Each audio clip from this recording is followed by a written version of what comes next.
First of all, federal prosecutors say 59 people have been investigated in these schemes so far. Americans at large stole tens of billions of forms of aid during the pandemic all over the country. Minnesota's fraud scandal stands out, according to federal auditors. What are you hearing from investigators right now? Well, I've been following the cases closely as they've gone through the courts, and we know that there are more indictments possibly coming. I think that number might go up to 73 is what I'm hearing. Okay. Can you shed any light on why the fraud got so out of control in Minnesota? I think what happened is that, you know, when you have these kind of new programs that are designed to help people, you're oftentimes relying on third parties to be able to facilitate. And I just think that a lot of the COVID programs that were set up, they were set up so quickly that a lot of the guardrails did not get created. Now, obviously, whatever the ethnic group, the actions of a few dozen should not impugn an entire community of thousands of people. Yeah, it shouldn't impugn thousands unless those thousands were committing the crimes. How do you think they build the federal government for autism care? Did they create the children out of thin air, or did the Somali community participate in the fraud? Dear Lord Almighty, welcome to my show, JG Carrell's show. That woman is unbelievable. But why did I could have chosen thousands of videos to talk about. This story is not going away. It's getting bigger and bigger and bigger. And there's more people being sucked in, more politicians, more NGOs. And I'm watching this woman, Ilhan Omar, who is vile. I've never seen her in an interview like that. Never. I have never seen her so docile. I have never seen her so lacking energy. She is always on the offensive. Always. What's going on? If I had to guess, I think the cuffs are getting tighter and tighter and tighter on her.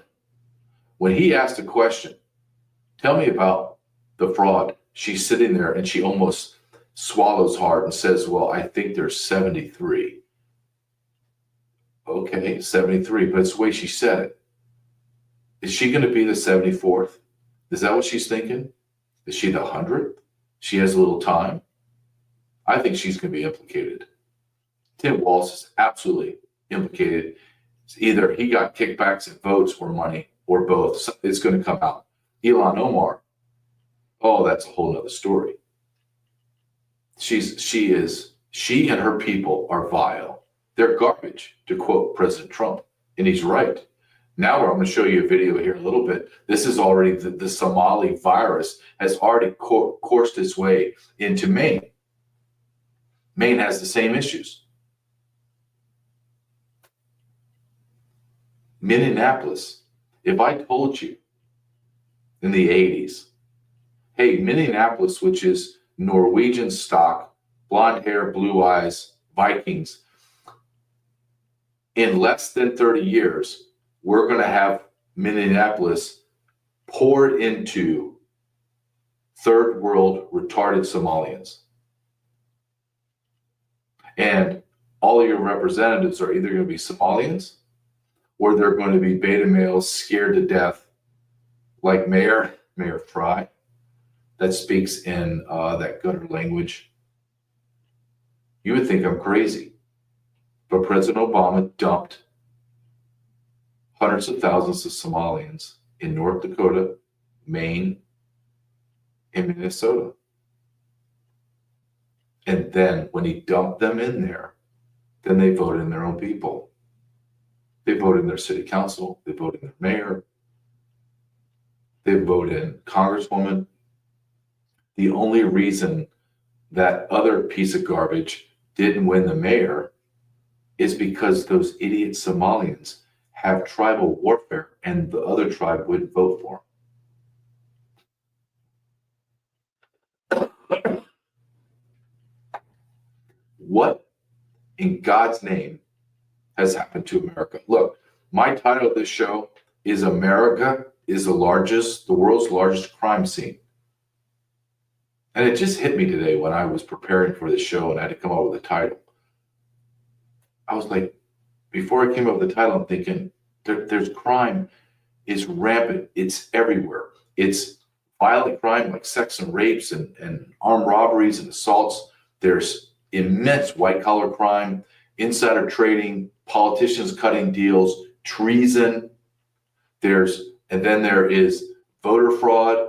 Then there is that legal versus illegal immigration in America is destroying it. And I was like, dear God, America is a crime scene. America is a crime scene. Our national color should be black and yellow.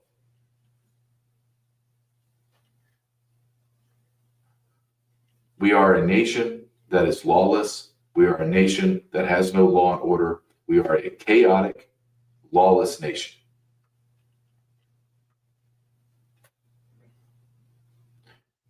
It's frightening. As we talked about yesterday, this resentment, this anger, this outright being pissed off, it is now spread and is spreading like a wildfire. Americans have had it. Like it's not, well, I'm kind of angry. No, they're pissed off. From little girls that are teenagers with their little pigtails and braces to gentlemen like myself and everyone in between. Every color, every race, every sex, ethnicity, religious belief, they're all feeling the same. Or the Christians are. Why did we bring in a Muslim country that is one of the poorest? It is one of the dumbest. They have a average IQ that is at the retarded level. I was on a podcast the other night and I said this out loud. I said, well, they're retarded. They're at the IQ level of retardation. And the host kind of bristled at it and was like, well, that's a harsh word. I go, no, that's a medical term. You can call whatever you want. It's like transgender. We're applauding transgender. There was a medical term for that stupidity and insanity. It was a medical condition, said that you had a mental illness. I'm not going to play your games, what makes you feel good when we speak. That's the problem. We don't speak in common terms, meaning we have no idea what our language even means. It's been so bastardized, so watered down. What the hell is a Nazi? Oh, we can't say people that are handicapped. It has to be disabled. We can't say this. Oh, they're gay. Why can't I say what I want? What we all used to speak the same language, and that's how you create chaos. That's how you control a narrative. That's how you tell people you can't say that. Well, yes, I can say that. The Middle East is filled with a massive amount of retarded people. I'm not saying that flippantly, like Tim Walz is retarded, which probably he is, but I'm not saying it like that, like a slander. I'm saying this as a fact, not mine. You go look at the UN data. Like the UN is going to ever be aligned with J.J. Carrell, or I'm going to be aligned with the UN. Look at what they say. Then people start splitting hairs. And I had a gentleman that I did a podcast with, black gentleman, really nice. And I have to use the race because it plays into the narrative, the stereotype that the left forces us to talk about. Meaning, only white people talk about this. Only a racist would talk about this. No. I was just on a podcast with two men of color. Actually, I was on a podcast with 4 other men of color, and I was the sole honky. I don't care. 2 of the guys are my friends. 2 of them I just met on the podcast. Highly intelligent, very outside the box thinkers.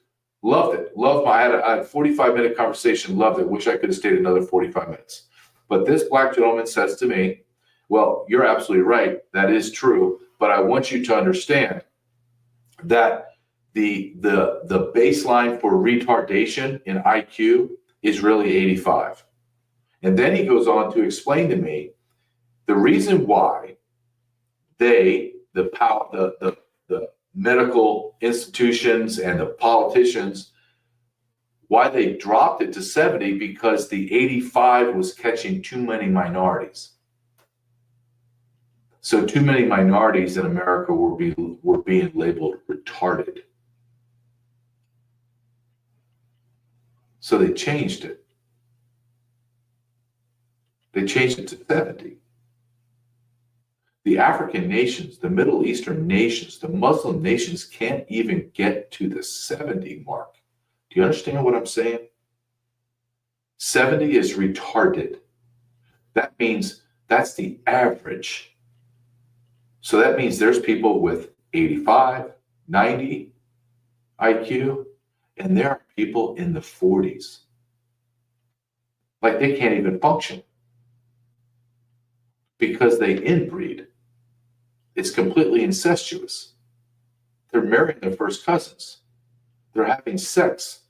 I just went and spent Thanksgiving, as multiple people did this last week. That means my son would marry his first cousins. What in God's name is going on? Try to walk into the Carrell household and try to sell that piece of crap.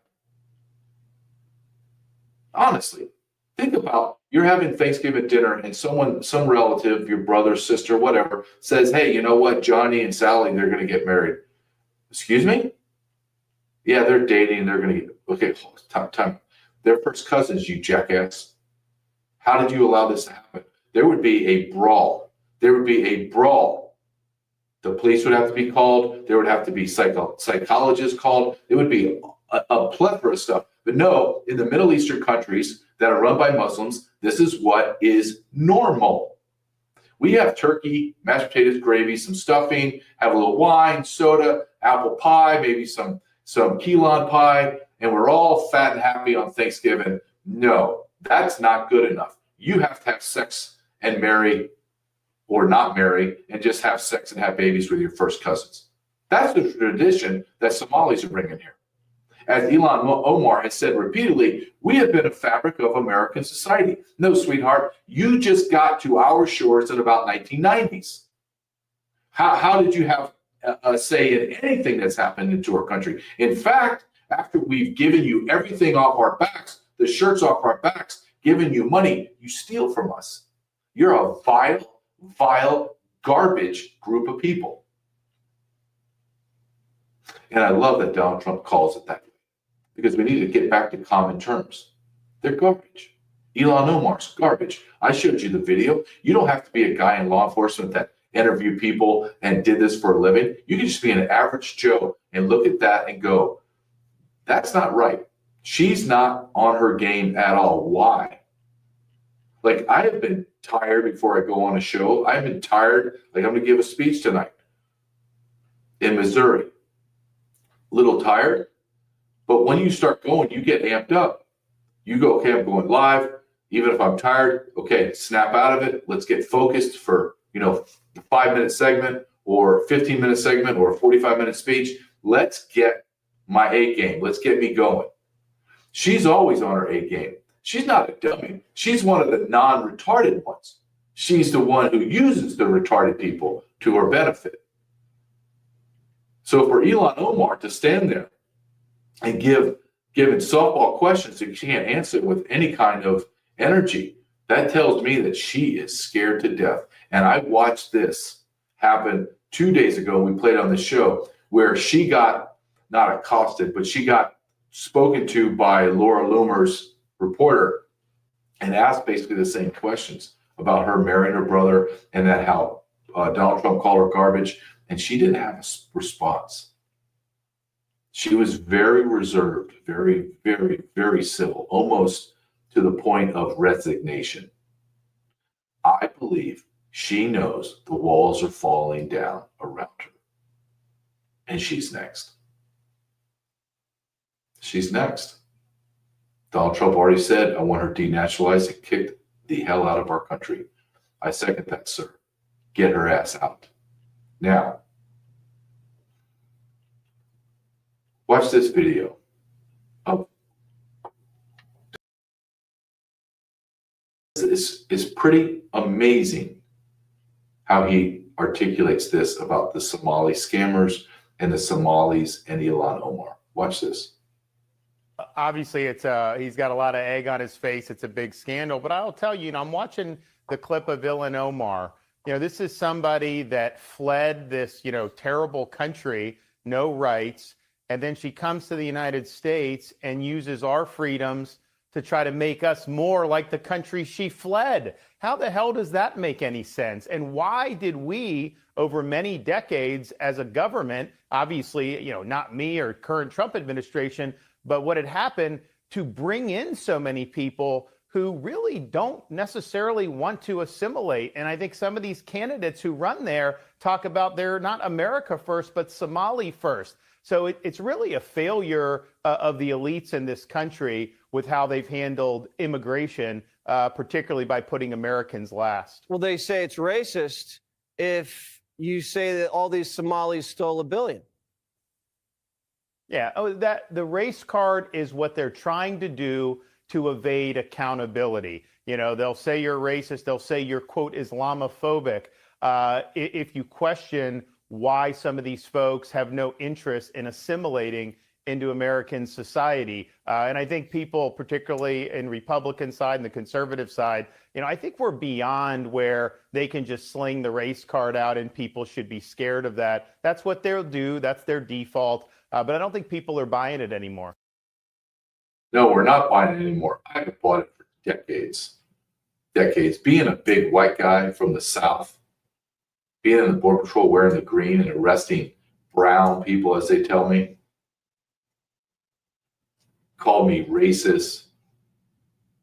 I would sit there and I'd be like, okay, why am I a racist? Well, you're a white guy from the South. Okay, no, I'm not from the South, you morons.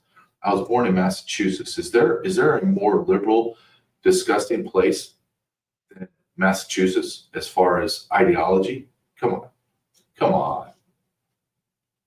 But I find it highly racist, if you will, to just label somebody racist because you don't like my beliefs. Look, I'm not talking about the skin color of Somalis. I don't give a crap. They are retarded, and they're thieves, and they care about Somalia first and Somalia always. I'm all for that. I'm all for that with you back in Somalia. Isn't it interesting? Isn't it interesting that we hear about how great their countries are? Mexico is the greatest place in the world. They fly their flag. Somalia is the greatest in the world. We love Somalia, Somalian flag. And then when it's time to be deported, it's like, how dare you send me back to those places? It's amazing. Okay, stop, hold on. I thought Mexico was the greatest place in the world. Yeah, I don't want to go back. Don't make me go. Well, Somalia is great. I mean, it's all deserty, desert with some water, and there's nothing, just dust flying around. Why couldn't you just be appreciative and have some gratitude here in America? Could you try that? Could you try a little gratitude instead of calling us racist and vile names as you're taking my money? I mean, they did. Look at the Somalians in Minnesota, the state. 88% crime, Somalians. 80+%, almost 90% of them are on welfare. We talked about the retarded issue. That's pretty prevalent. The amount of fraud is not just contained in several dozen, as that reporter was saying. No, it's closer to 100. And then they had to have tens of thousands of willing participants in the fraud. What is thus the entire Somali population? I want them all gone. I don't care if you came to me and said, well, JJ, there's 10% good. I don't care. I don't care. How are they going to assimilate? They haven't assimilated. If you go and if you do an interview, I had one yesterday, they get a play, where a guy named Army Horowitz, who is a street reporter, goes and asks tons of Somalis in Minnesota, where's your allegiance? Well, it's Somalia. Why are they not removed? Like right now. C-130s running nonstop. I don't need them to have seatbelts. Throw all their asses in the C-130, jam them in there like sardines, fly them in, land, and push them out into the desert. They're not our problem. They're not our problem. Watch Border Patrol's going door to door now. Door to door in Minnesota. People have no idea. There's not enough Border Patrol agents. Nick, before you play number 3, let me just make sure. I got to say this out loud, okay? This proves my theory for a very, very long time in law enforcement. You don't have to have people everywhere all the time. Well, should we? Yes. Do we? No, because we don't prioritize public safety anymore. It's just all the police are bad. But if you are consistent and you police consistently in neighborhoods and you're doing drive arounds and you're there in the community and you flood that community with law enforcement, all the crime stops. Isn't it amazing? If we do it for like 2 or 3 weeks, why don't we do it for 52 weeks? And why don't we do it year after year after year? Why don't we have massive amounts of police that are bored? That's the goal. In law enforcement, that is the goal, to be completely bored. But we're not. We're completely exhausted. Go ahead and play number 3. It's just a short video talking about door to door in Minnesota. Yeah, Bill, good morning to you. Federal agents are now on the ground in the Twin Cities, focusing on the Somali community and anyone who is in the country illegally. We know they have been stopping some folks out on the street asking for their IDs, also going door to door looking for specific individuals. All of this, as you mentioned, comes after those massive fraud schemes in Minnesota that involved mostly folks from the Somali community, fraudulently charging the state more than $1 billion for social services that were never performed. When Congresswoman Ilhan Omar, who's become the face of the Somali community in Minnesota, was asked why the fraud got so out of control, she said this. I think what happened is that... You can stop it right there, Nick, because we saw what she said with her dirty little night rag on her head. Why don't you assimilate, sweetheart? Women in America don't wear that on their head. Assimilate. That means become American. We don't wear head garbs unless it's a hat. You want to put a Yankees hat on or a Minnesota Twins hat or a Vikings hat? Have at it, sweetheart. Let's rock and roll. But get your dirty little rag off your head. We're tired of looking at it. We're tired of listening to you too. All 35 pounds of you talking about how bad white men are, and yet, lo and behold, you marry a white man. I've understood that you were married to a Somali before and then married to your Somali brother prior to the white man, but you eventually got to the racist white man. Good job. And I love how you come to America with quote $0, and now you're worth about 20 million. Funny how that happened in like 8 years. Amazing, right? Unbelievable. You tell me she didn't get money kicked back? You're going to tell me that? I love when everyone blames everything on insider trading. Insider trading is horrible, but you can't get 2,000, 4,000% returns every year in order to get to millions of dollars. It's just impossible. But you sure as hell can get hundreds of thousands of dollars kicked back, $1 million, $2 million kicked back, or funnel through your husband's business. Oh, absolutely, you can do that, become a millionaire. America is the world's largest crime scene, period. But you have to ask yourself, why are all these Somalis there? Why are there all these Somalis in Maine? Why are there all these illegal Mexicans all up and down the southwest border and in Chicago? Why do we have 50 million illegal aliens in our country? Why do we have 55 million legal immigrants on visas, overstaying their visas, and having babies and voting in America? Well, there's the answer. Because they're voting and they're having babies.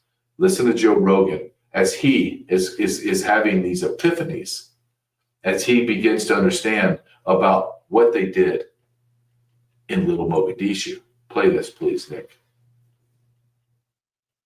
That just happened a couple of days ago. Find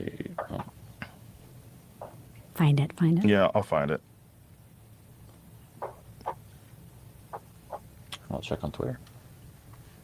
Illegal. I have to say, I find it very hard to believe. Me too, but not, because I think that what I was getting at is a lot of the reason for wanting an open border is congressional seats. Because one of the things about when you do a census, it doesn't count how many people are citizens, it counts how many people. And so you can get extra congressional seats if you have more illegal immigrants in your city, and you have much more political power that way. But why do you get more seats if they can't vote? It's just how it works. It's just how it's the way our census is set up. So the way a census is set up, it's just counting people. It's not counting people that are legally here. The census. Okay. Yes. So the census is how they dictate the amount of congressional seats. Here's what was going around Twitter. Okay, Minnesota elections confirms non-citizens can vote with driver's licenses. October 14, 25. This is it. State hearing, Minnesota Director Elections Paul Linnell testified that non-citizens holding driver's licenses under the 2023 Driver's Licenses for All law can register to vote and cast ballots by affirming eligibility, as the ID verifies identity but not citizenship. Secretary of State Steve Simone. They're voting. And whenever you hear any politician or someone like that lady who's grossly ignorant saying, I just can't believe they're voting, there's no way. Sweetheart, bless your little soul. Sweetheart, they're voting. They're voting by the millions. Let me tell you how this plays out during Joe Biden's term. Okay. You come across the border, Catholic Charities, Lutheran Family Services, Jewish Family Services, HIAS, et cetera, get you in a hotel or a detention facility. And then I sit there as a social worker through an NGO. I sign you up for everything. Every welfare benefit, every Social Security, through Social Security, everything. And then what do I do as well? Because the voter rolls, I sign you up to vote. Then you disappear, and where does the ballots come? Well, they come to the NGOs. And now the NGOs have hundreds of thousands, if not millions, of mail-in ballots. Do you see how this works? If you're not in this last 4 years of an invasion, you just go to the DMV in California and you get an ID, a driver's license, which automatically allows you to vote, registers you to vote. And in California, they're forbidden to ask you for an ID. I lived in California. I asked people, here's my ID. Nope, we're not allowed to ask it. I don't care. Here's my ID, I'm voting. How many illegal aliens voted? I used to vote in California and absolutely know with 100% certainty that my vote was already nullified. Absolutely nullified. Ilhan Omar should never be a congresswoman. There shouldn't be 80 to 90,000 Somalis in Minnesota. And if you think it's just in Minnesota, you're a fool. Nick, play this next clip, and this is Somalians in Maine. If you just play, I don't know, go ahead, just play a good minute or so, please. American Abdullah Ali, who came to the U.S. from Somalia in 2009. You're looking at, obviously, the man on my right who had discovered this story. He became a U.S. citizen, started a nonprofit to help immigrants, started several businesses, including a multi-million-dollar migrant care service agency. And in 2024, he ran for president as he raised money to bankroll a militia in Somalia. Yes, you heard that right. A U.S. citizen who, according to the Maine Wire, gave an interview with Kenyan media in which he said he raised money in the U.S. to buy weapons, munitions, and supplies for paramilitary force he had hoped to lead as the president of Jubaland. Yes, that is a real state in Somalia. He was running for president in Somalia. Of course, he lost the election. He ran for president of Somalia while in America. Like that gentleman's guest was going to say, if I let it continue, but because of time, he's going to say that he stole millions upon millions upon millions. And there are people now calling literally on social media, X and TikTok, begging President Trump, please come to Maine. They have destroyed our state. They're ripping us off millions and millions of dollars, these Somalis. When are we going to say we've had enough? Honestly, when are we going to say, okay, shut the door, no one else is coming into our country, period. Period. We have the right to have sovereignty. Don't let anybody ever tell you anything differently. We have a right to be sovereign in this nation. Do we want legal immigrants? Hell yeah, we do. But they're going to benefit America. Do you know, just as a side note, when you go and look at Medicare, EBT SNAP, Section 8, do you know that the Americans are in the very low percentage that are receiving those benefits, and the vast majority of all benefits go to legal and illegal immigrants? Did you know that? Did you know that if you're a legal immigrant, you are forbidden to be a public charge? Public charge is getting Section 8 housing, any kind of food stamps, any kind of homelessness, any kind of medical care that you can't afford. You immediately become deportable. You're supposed to deport that person under the Immigration Nationality Act. What have we done? We've opened up we've brought in millions, tens of millions of people that are all on welfare. Go try that in Japan. Go ahead, just take your family. Fly to Japan and say, hey, you Japanese, I need a place to stay. I need about $4,000 a month in food and entertainment. I like some cash assistance.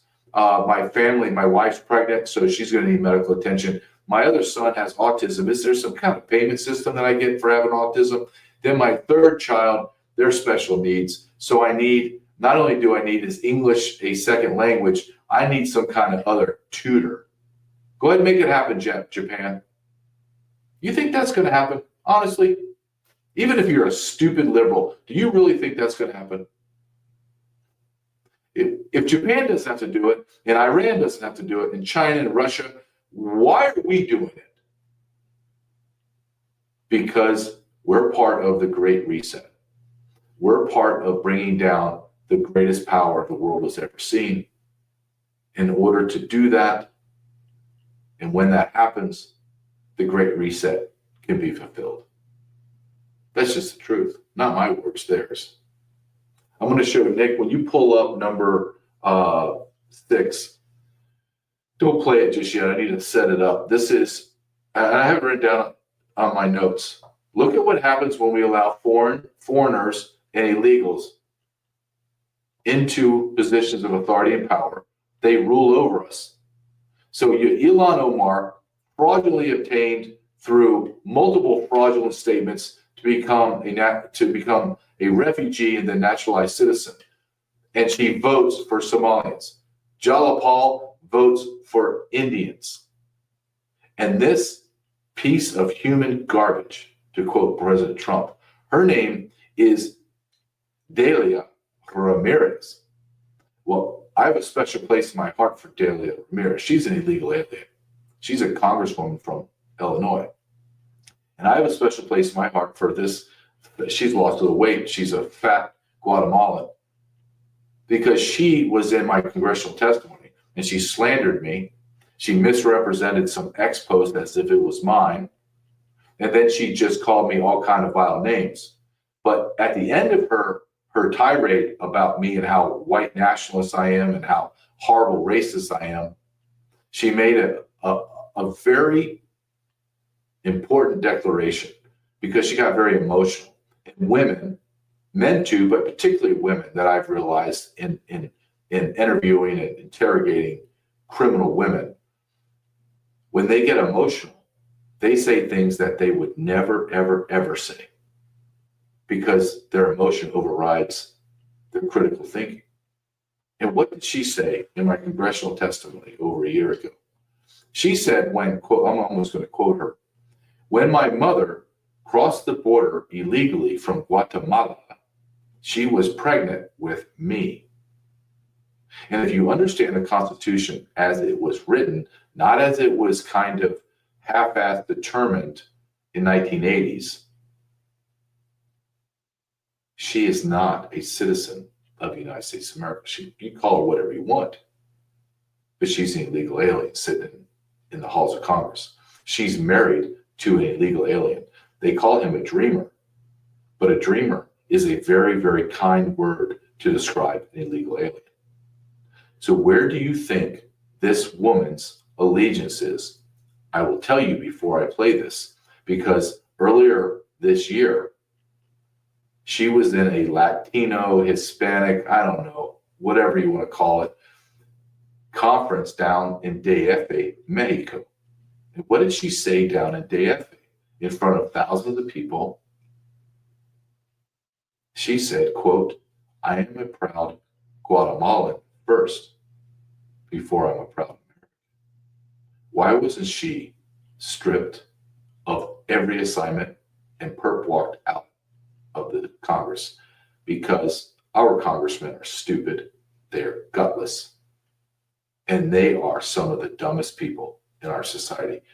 Listen to this piece of crap talk about DHS and call all of us racist. An illegal alien from Guatemala is a congresswoman making $175,000 a year talking about how bad we are. The American people's anger and tolerance of DHS violations of our rights, that's what's the result of DHS unlawful, unaccountable, unconstitutional actions, which put the American people and our liberties at risk every day. Let me be very clear. The Department of Homeland Security, you can quote me on that, is the single biggest threat to public safety right now. No, sweetheart. You and your Guatemalan heritage is the greatest threat. And you need to go. Like right now. Best way for you to support me is to go to my website or to my Substack. jjcarrell.com, jjcarrell.substack.com. We're growing. This platform is growing rapidly. Strangely, I'm getting censored everywhere, but I'm not really getting censored that hard at YouTube. I hate to even say that out loud, but we're growing leaps and bounds.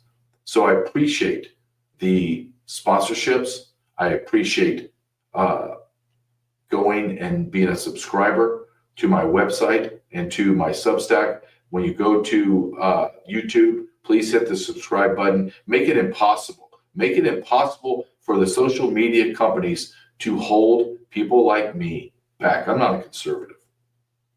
I don't even know what the hell that means. I'm an America only guy. Only. I don't care about anyone else at all. America only. Go to jjcarrell.com, my website, very proud of it, great website, or go to my Substack, jjcarrell.substack.com. And the other way you can help is support the companies that promote on my show. And one of those is mypillow.com, mypillow.com. In fact, mypillow.com is so great is because Mike Lindell is running for governor of Minnesota because his company's in Minnesota. My Pillow's made in America by Americans. American hands make it. I use this product. If I have 10, I have 20 pillows. I have all the sheets, slippers, I have all that. I use this product and I love it. MyPillow.com, use promo code JJ. MyPillow.com, promo code JJ. I know Christmas is coming around. Get the slippers, get the new sheets, get the pillows, everything you need. I have my house stocked with this. Honestly, it's insane. MyPillow.com, promo code JJ. Well, I get to bring in a guest that I really like every week. Once a week, I bring him in. And he is Chris from SAT123. Chris from SAT123. Chris, please tell me, is it cold in Colorado as it is in Kansas City? Yeah, you'll be pleased to hear, mate. There's about 6 inches of snow on the ground. We are freezing. That makes me happy. It makes me happy that you're more cold than I am and have more snow. I was out shoveling. We got about, I want to say, Chris, we got about 3 inches, and we just it's melting now, which is good. I love the snow, but after a day, it's just a sloppy mess, and it's horrible. It's just horrible. But I'm glad to hear that you're colder than me, and it is a little colder there, I think, than it is in Kansas. But yeah, it's gonna. I just don't want it to be a long winter like it was last year. Last year was a long winter here in Kansas. Was it that way in Colorado, or did it warm up quicker? Yeah, we got pretty freezing for about a month actually. Last January and into February was that was a cold one. So hopefully we won't be there again, but you never know. But no problem. You can always escape to your beach paradise that you did last year. Oh man, I need to do that too. Get to the sun, and there's nothing better than the vitamin D. Well, Chris, every week I have you on because your company is a proud sponsor, and I love having your company on our show at sat123.com. And I call it the company that you use to be prepared for things that you don't want to have happen to you, but you know the probability of it. It's going to happen, so you need to be prepared. And I just want to show you a video that I found last night, I think it was, when I was preparing for today's show.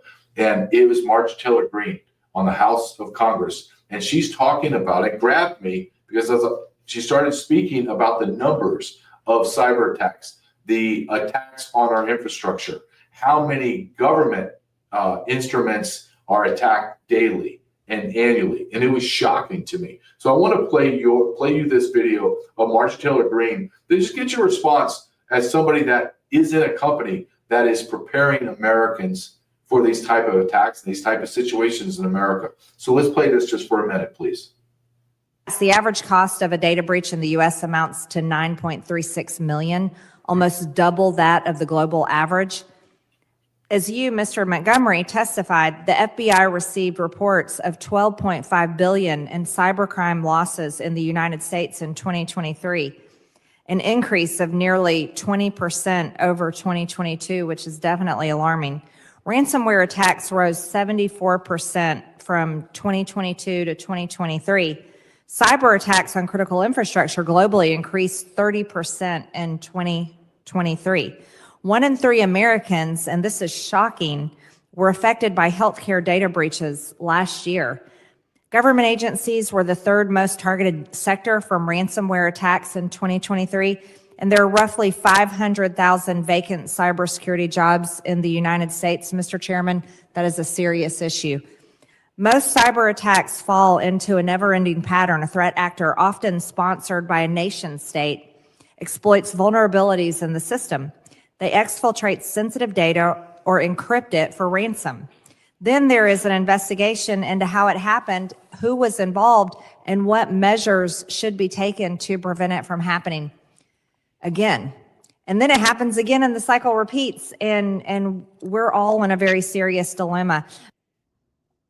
So Chris, when you hear nation states are attacking our infrastructure, is that true? Do you believe what she's saying? And then if so, what do you offer? What does your company offer for us to be prepared? Well, I mean, yeah, she's absolutely correct. This is not only is she correct, but they don't even try and hide it. A lot of these countries like China, they have tens of thousands of people working on doing nothing but this, and they're not alone. Iran, North Korea, Russia, just to name a few. And then, of course, you have many terrorist organizations around the world trying to do us harm. And this is a growing problem. And of course, with the rise of AI, it's only getting easier for these criminals to attack us. They can do it faster, quicker, and they can create viruses that can not only break into networks and systems, but then evolve once they're in there to do even more damage. So yeah, this is pretty horrifying. I'm very glad she brought this up, and it needs to be something we're talking about a lot more. As we've talked about before, mate, in Spain, the entire country was taken offline by what Spanish authorities said was, just an issue or problem with misdirecting electricity. Honestly, personally, I don't buy it. I think that was just another example of a sophisticated cyber attack. taken over a utility. You know, I don't have any proof, but look, what we get in proof every day is these kind of attacks going on everywhere, all over the world, from water supply systems to air traffic control, telecommunications, and so on. You know, what we can do to be prepared is we can have independent communications, number one, and independent electricity supply, number two. The way to do that is very simple. At sat123.com. We still give out free satellite phones with activation, free Starlink units with activation, and we have some heavily discounted, incredible solar-powered portable generators that can power anything from your handheld gadgets all the way up to units that can constantly power your house, including air conditioning, lighting, and so on, day in and day out through solar power. And so these two things are vital. JJ, you know, being in law enforcement, that one, first of all, not everywhere is covered by communications to begin with. Only 7 or 8% of this country on a good day is covered by cell phone service. So, you know, this is something that a satellite phone can fix for you, because if you're going out hunting, hiking, fishing on a good day, you're still not going to have cell phone service in those areas. And if you run into trouble, that sat phone is the best way to get help.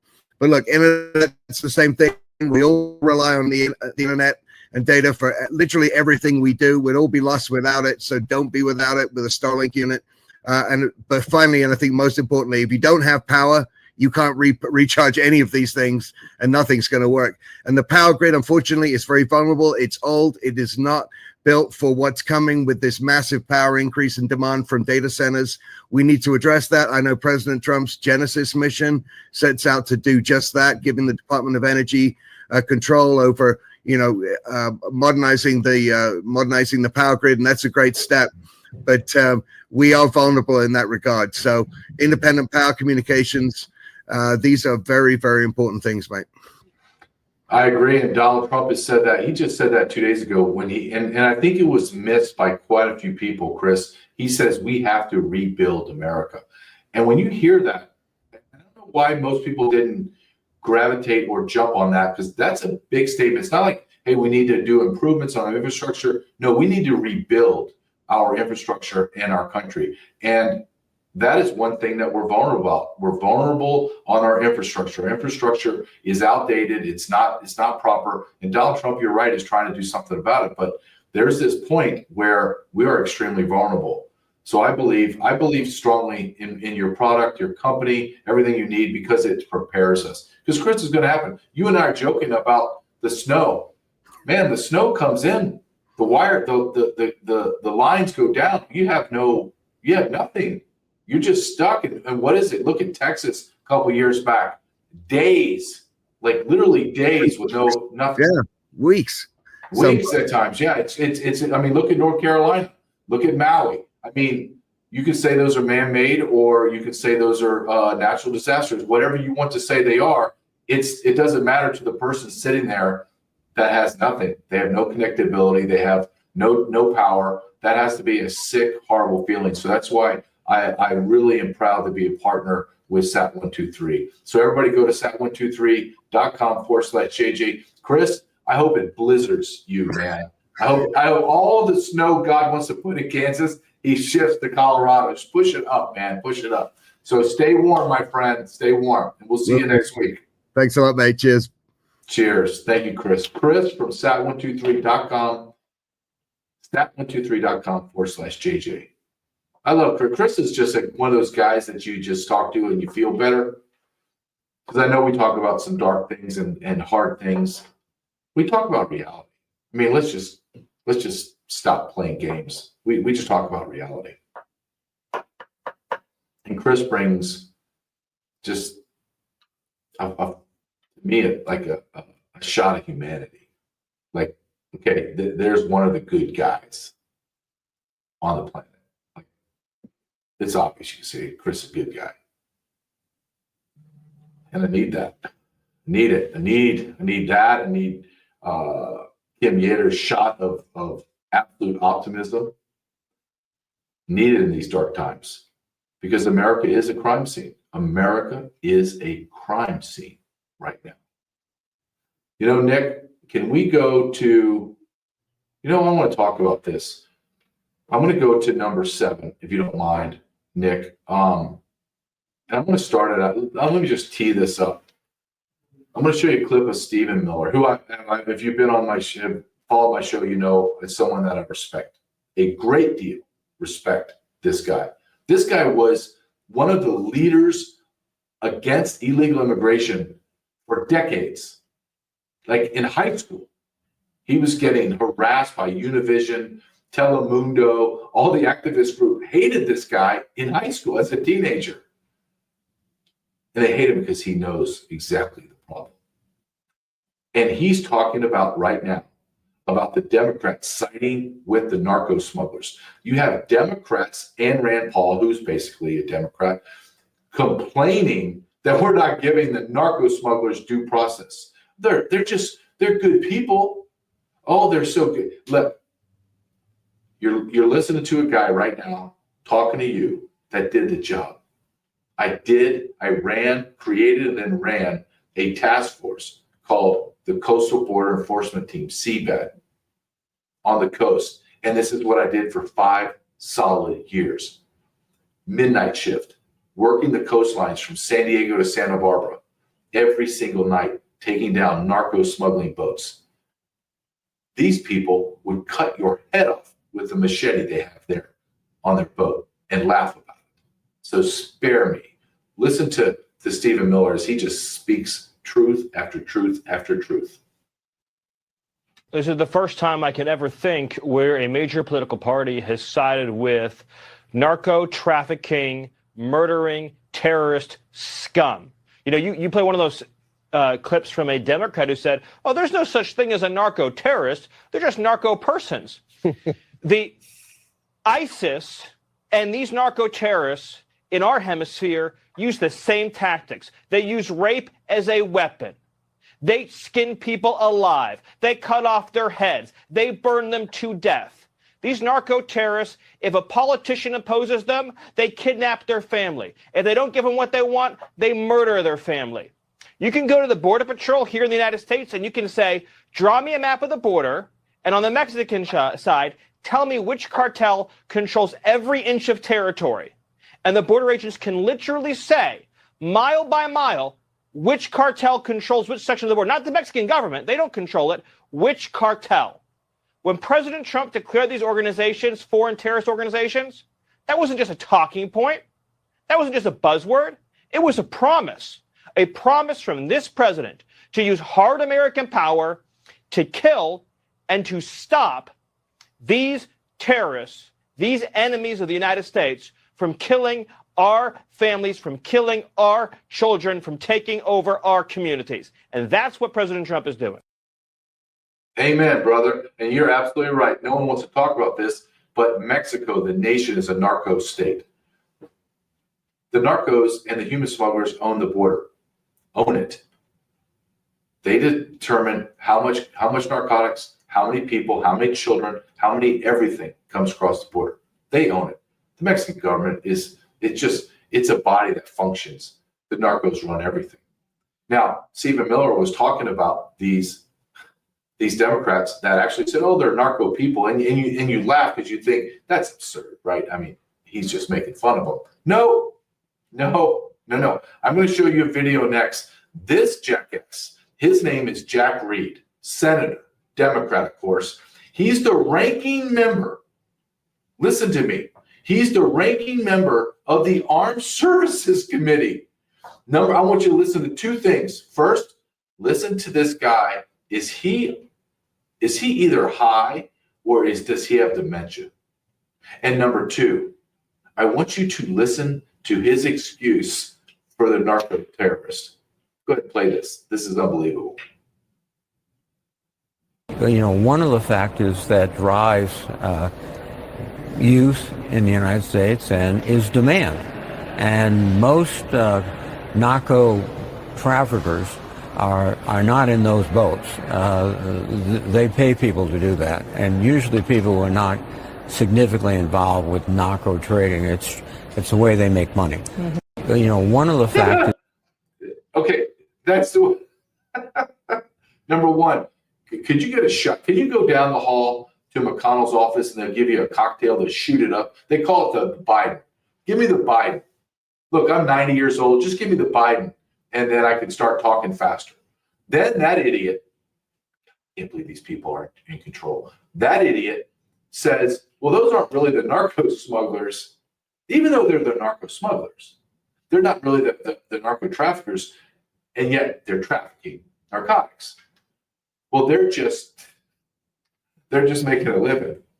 Oh, well, why didn't you tell me? I could have saved 5 years of my life working the beaches, the coastline of the Pacific coast from San Diego to Santa Barbara, all the way up to San Francisco once or twice.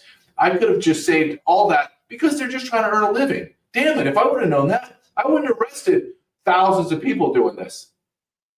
I can't believe I didn't know that. I didn't know that those are just good, hardworking people. God, I swear to you, please, God, give me discernment. Because there are days I think, am I the crazy one? Like, maybe I'm the guy that's in the Twilight Zone. Maybe I'm the one that doesn't understand what the hell's going on. But then I snap back and I go, well, of course I did this. I did this job. Those boats, just so my audience is clear, those boats that were getting blown up on those pictures, those boats, because we didn't have a president that had any balls, they would ram the boats onto the shoreline. And then those 7, 10, 12,000 pounds of narcotics would be muled off with 20 or 30 of, we call them mules. They were gang members from LA that would come and mule the narcotics off the beach, up the hillside or through the flatland into a waiting RV, box truck, whatever, and then they'd all drive away. I did this for my whole life. I did this for 5 years. I wasn't good at it. I was great at it. Like I was great at it. My team was great. We had over 150 of these narco boats we took down. At one point at the end of my 5 years, we weren't arresting anyone. Why? Because there were no boats. There were no boats. Why? Because the Sinaloa drug cartel knew that CBET was going to intersect their boats and we were going to take them down. And we did at 100% ratio. 100%. Nothing was getting by. Nothing, ever. Now they do. Or under Biden they did, and now Trump's trying to stop it. But that jackass, Jack Reed, the ranking member of the Armed Services Committee, who is absolutely in his last probably 3% of his life, is trying to convince you that Donald Trump's the bad guy because these people smuggling the narcotics, they're just trying to earn a living. I've had conversations, obviously, with the boat captains. I've thrown the boat captains off of their own boats into the dark, cold Pacific Ocean. I got into fistfights with these guys. I slammed them into the beachheads and walls. I know exactly who these guys are, and they are savages, absolutely stone cold savages. A lot of them were actually drug addicts shooting up outside on the water before they came in. They were horrific people. Let me tell you another thing about these people. Those people that are trying to earn a living, when they're smuggling people, do you know when they go 100 miles out to sea? Do you know how far 100 miles out to sea is? Like, you ain't seeing nothing, people. There ain't nothing to see but water. And their boats break down. They have sat phones, and they call, and they would come and rescue the smugglers, and they would leave the illegals on the boats to be found by Coast Guard or to perish and drown. Those are the people that are just trying to earn a living.